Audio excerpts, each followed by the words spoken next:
This bill represents a significant step forward in shaping the legal framework to address climate change in our country.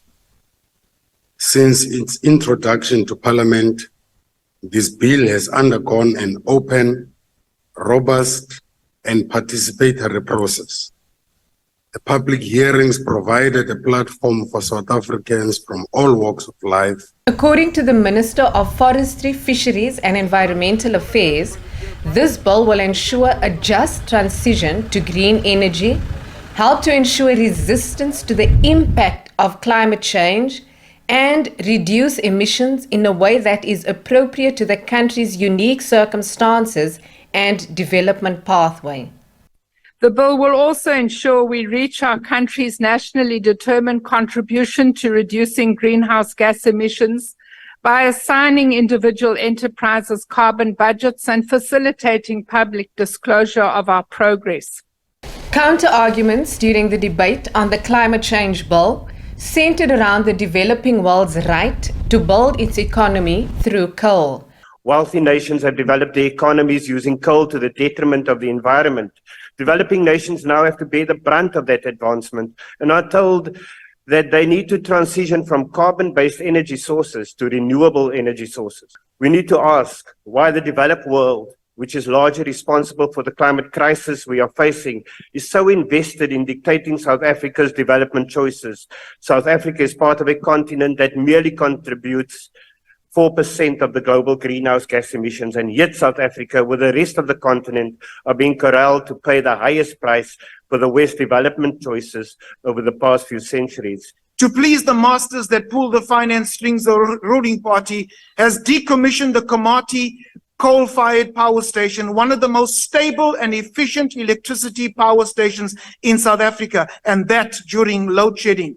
The United States has 220 coal-fired power stations. India has 285. China has 3,092 coal-fired power plants and built 2 coal power stations per week last year. South Africa has 14 coal-fired power stations. An energy crisis, high unemployment, poverty and inequality. It seems engaging in tit-for-tat conversational battles on just energy transitioning is a luxury the world cannot afford. The 6th report on the International Panel on Climate Change shows us that the world is already dangerously close to an average temperature increase of 1.5 degrees above pre-industrial times. We must move with speed to reduce carbon emissions, to limit the severity of climate change impacts. The increase in global temperatures is already evident. We know climate change impacts will hit the most vulnerable communities first and will hit them hardest. The bill provides impetus for mainstreaming our climate and disaster response by placing a legal obligation on every organ of state to coordinate and harmonize policies, plans, and programs to make sure climate change risks and associated vulnerabilities are acted upon by national, provincial, and local government. While the other parties agreed to government's climate change bill, they had reservations about its implementation. We face stark choices. We must either decarbonize or risk being ostracized from international trade and suffer immeasurable job losses. What this is going to boil down to is financing, good governance, and political will. Minister Creasy, your greatest adversaries sit on your own ANC benches. Energy Minister Gwede Mantashe proudly and brazenly wears the badge of fossil fuel dinosaur, obstructing our path to green energy.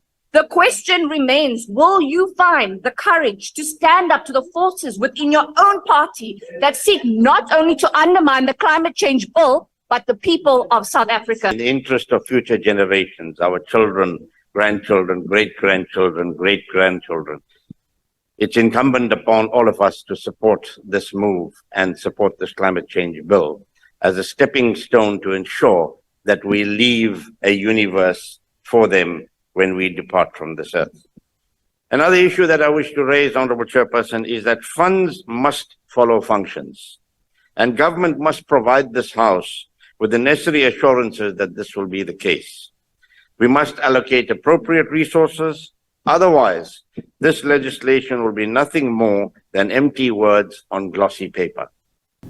Climate conditions and global temperatures are the intangible yet powerful message this generation is sending into a future it won't see. The Climate Change Bill is an attempt to use legislation to ensure a good message. Alrisma Shaba, SABC News, Parliament.